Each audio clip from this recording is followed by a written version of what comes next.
L'entrepreneur moderne, il pense qu'il vaut rien s'il ne performe pas. C'est-à-dire que si il ne réussit pas à faire minimum 100 cas par mois aujourd'hui, ça veut dire qu'il est une merde, ça veut dire qu'il a raté sa vie. Et ça veut dire que les autres aussi le verront comme étant une merde. Parce que l'entrepreneur moderne, il se compare aussi beaucoup aux autres. Il voit qu'en ligne, il y a des gens qui ont parfois 19-20 ans et qui font 50 000, 100 000, 200 000, 500 000 euros par mois.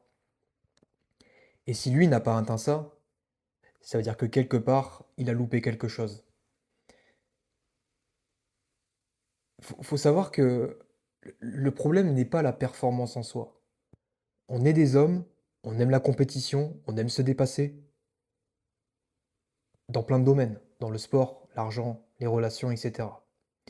Le problème en soi, c'est le rattachement de sa valeur et de son identité à la performance. C'est-à-dire que ce que je vaux à l'intérieur, mon estime de moi, ma confiance, est rattaché uniquement à la somme d'argent que j'arrive à faire rentrer, aux relations que je peux avoir. Et ça, tôt ou tard, ça va faire souffrir. Je dis ça parce que c'est quelque chose qui est très présent chez les entrepreneurs en ligne, notamment parce que moi, j'étais comme ça. J'étais coach en séduction, j'ai un business qui faisait entre 10 et 15 cas par mois, et je travaillais 12 à 15 heures par jour, le reste à côté n'existait pas, à part la salle de sport, et sinon le reste du temps, je le passais à aborder des femmes. Et je sentais que quand j'avais moins de résultats, j'oscillais et je souffrais. Je souffrais parce que ma valeur, l'image que j'ai de moi-même, était rattaché à cette identité entrepreneuriale de performance. Et donc forcément, si tu as un pic de dopamine, un gros pic de dopamine et une augmentation de ta confiance en toi, une solidification de ton identité quand tu réussis à performer, quand tu as des résultats, et bah irrémédiablement, quand ça va aller dans le sens inverse, sur le baromètre, et que les résultats ne seront pas là, bah tu souffriras en proportionnalité. C'est un peu comme si tu allais aborder une femme dans la rue, euh, tu réussis à décrocher un date avec elle, tu te sens bien, tu te fais rejeter, tu te sens comme une merde et t'as honte. C'est deux facettes d'une même pièce. Et quand tu arrives dans le business en ligne, en fait, t'es très vite obligé de choisir une identité. Parce que t'as tous ces mecs, t'as Andrew Tate, voilà, t'as les mecs du business en ligne qui te disent que tu vaux rien si t'as pas une Bugatti à 18 ans. Et en fait, t'es conditionné par ça dès le début. Tu n'as pas un libre choix de ton identité. Et quelque part, tu te raccroches à ça. Tu te raccroches à cette identité de performeur. Parce que, au final, si tu t'accroches pas à ça, t'as peur de ne pas réussir. Tu te dis que c'est une condition nécessaire à la réussite.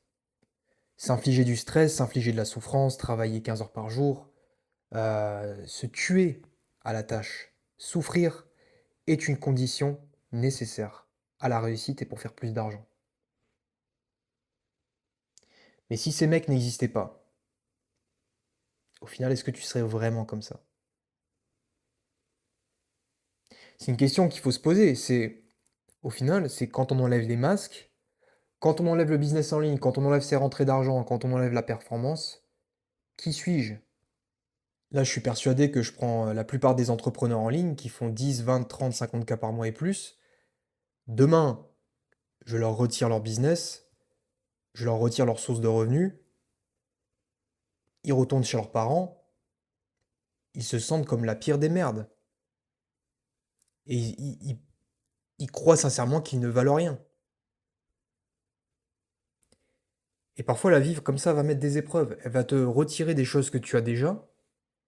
Bon, évidemment, il y a des actions aussi que tu peux faire qui sont des excès d'orgueil, dépenser plus que ton lifestyle, etc. La vie va parfois t'enlever tout ça pour te faire comprendre que tu es plus que la performance. Et que tu n'as pas besoin de rattacher ton amour-propre à la performance. Dans mon cas perso, donc j'avais ce business en ligne dans la séduction. euh, j'avais des résultats avec les femmes, j'avais des résultats dans le business, mais j'étais prisonnier de ce masque de performeur.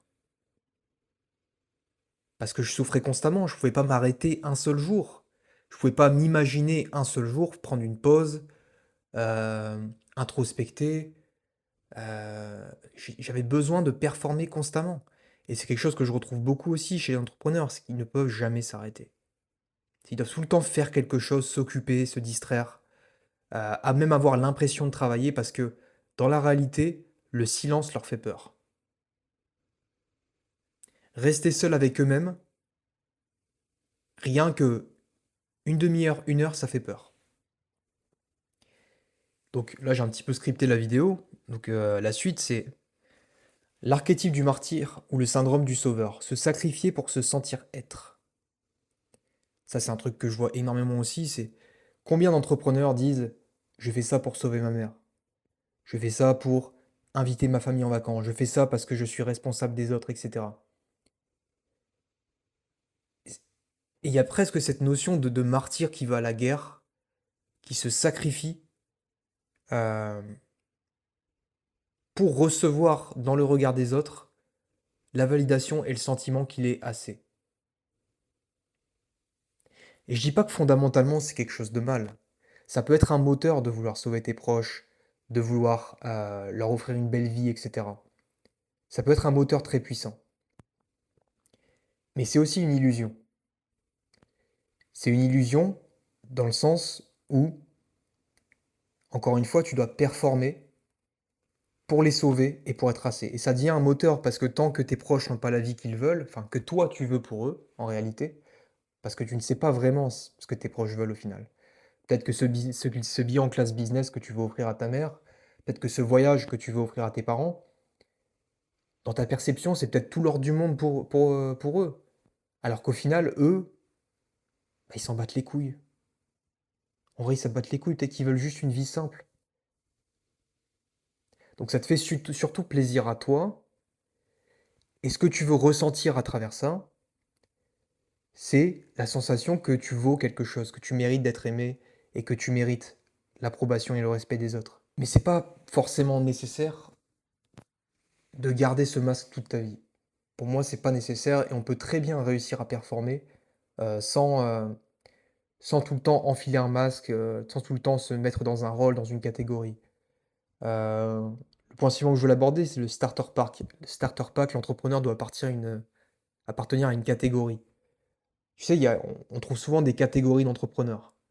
Euh, Il y a les entrepreneurs hyper performants, voilà, qui ont un bon physique, qui font beaucoup d'argent, etc., qui vivent à Dubaï. Ça, c'est les entrepreneurs plus, on va dire, ouais, entrepreneurs profil performeur. Après, tu as aussi les entrepreneurs spirituels. Et le problème, c'est que les gens se mettent très facilement dans des catégories. Et quand on s'enferme dans un rôle, dans une catégorie, par définition, c'est très difficile d'en sortir. C'est valable pour les mecs hyper performants, tout comme les mecs qui sont spirituels. On met, souvent on oppose les deux. Il y a cette idée que quand on est spirituel, on ne doit pas faire de thunes. Quand on est spirituel, on doit être dans le don de soi en permanence, dans le sacrifice. Et à l'inverse, dans la culture de la performance, c'est marche ou crève. C'est je bourrine 15 heures par jour sur mon business en ligne. Donc c'est quand même des identités qui sont vachement opposées. Mais les deux en soi sont des pièges. Les deux sont des prisons. Et l'idée, c'est de pouvoir en sortir, de pouvoir, de pouvoir intégrer certains concepts, empruntés à la spiritualité ou empruntés à la performance, sans pour autant se mettre dans une prison et dans une case euh, qui va maintenir un rôle vis-à-vis de nous-mêmes et vis-à-vis des autres. C'est pas parce que je suis spirituel que je dois être broke. Et c'est pas parce que je suis performeur que je ne peux pas être spirituel. Euh, Au final, ce que cherche le mec qui va être en permanence dans la performance, c'est même pas vis-à-vis des autres, c'est vis-à-vis de lui-même. C'est le sentiment d'être assez, le sentiment de mériter d'être aimé. Parce que soyons honnêtes, est-ce que tu penserais mériter une belle femme à tes côtés, hem, si tu ne faisais pas une certaine somme d'argent tous les mois? Si tu n'avais pas un certain physique? Non, tu penserais que ce serait impossible. Et pourtant, il y a des mecs qui, ne sont pas, hyper performeurs et qui ont des relations exceptionnelles avec des femmes exceptionnelles et cetera. Donc encore une fois, c'est pas un pour dire que la performance c'est nul, c'est pour dire que quelle est l'intention derrière? Sur quoi suis-je en train de construire les choses? Est-ce que je suis en train de les construire sur une intention qui part d'abondance, qui part de la liberté? Ou est-ce que dans le fond, je suis en train de construire les choses pour me sentir être assez, pour sentir que je mérite? Et là, on en arrive au troisième point de mon petit script, la performance basée sur des traumas, le sentiment de ne pas être assez. Si on veut performer, si on a une identité de performeur, très souvent, c'est parce que dans l'enfance, on nous a fait croire que l'amour était conditionnel. On nous a fait croire qu'il fallait apporter des résultats pour être aimé. C'est souvent le cas d'enfants qui ont eu des parents qui, voilà, système de récompense-punition. C'est, tu ramènes des bonnes notes, t'es le meilleur fils du monde. Tu ramènes une mauvaise note, t'es un incapable. Récompense-punition. Et du coup, le système nerveux apprend en grandissant que on est aimé seulement si on a résultat. On est aimé seulement si on a de la performance. Et là où je veux t'emmener plus loin, c'est que où cette identité est dangereuse, c'est que la performance n'est pas valide dans tous les domaines. Elle peut être valide dans le sport, elle peut être valide éventuellement dans le business jusqu'à un certain point, mais il y a un moment, il faut savoir se relaxer, il faut savoir se mettre en mode off. Par exemple, dans les relations. C'est quand tu veux construire quelque chose de significatif avec une femme, tu veux construire une famille, quelque chose de lumineux, mais que tu considères encore ta relation comme étant un enjeu de performance, tu pourras jamais vraiment connecter avec une femme. Parce qu'elle va sentir que, à travers ta performance, ton enjeu de performance, tu es toujours dans l'ego. C'est je couche avec cette femme, heu, je suis en train de mettre le sexe sur, je suis en train de performer sexuellement parce que, à travers ses yeux, je veux me sentir comme étant respecté, comme étant masculin, comme étant assez. C'est je veux maintenir un rôle, je veux maintenir une image à ses yeux de cette femme, parce que sinon, si je me montre comme moi je suis vraiment, elle risque de me rejeter, elle risque de m'abandonner. Et donc combien de personnes s'empêchent d'être authentiques, s'empêchent d'être eux-mêmes, sous prétexte qu'ils doivent continuer à performer, parce que cette identité, elle est trop forte chez eux. Maintenant la question fatidique c'est: est-ce qu'on peut performer en n'étant plus rattaché à cette identité? Parce que beaucoup de gens, en fait, ont peur de laisser cette identité et qu'après ils deviennent le cliché du branleur, du mec qui va ne rien foutre de ses journées. Un peu le cliché du mec spirituel qu'on peut retrouver à Bali, où tu vas aller boire des cafés, toute la journée, boire des coconuts et rester, à regarder la mer et faire du surf et finalement ne plus rien faire sur ton business et te laisser aller par la vie. Alors ça, en fait, c'est deux spectrums qui sont complètement, opposés. Et c'est pas parce que tu vas lâcher une identité de performeur que automatiquement tu vas tomber dans une identité de mec spirituel qui fout rien de ses journées. C'est ce que je veux que tu comprennes, le point de cette vidéo, c'est qu'on peut toujours performer, on peut toujours accomplir de grandes choses, sans pour autant rattacher sa valeur, se juger, s'infliger de la souffrance parce qu'on n'a pas encore atteint quelque chose.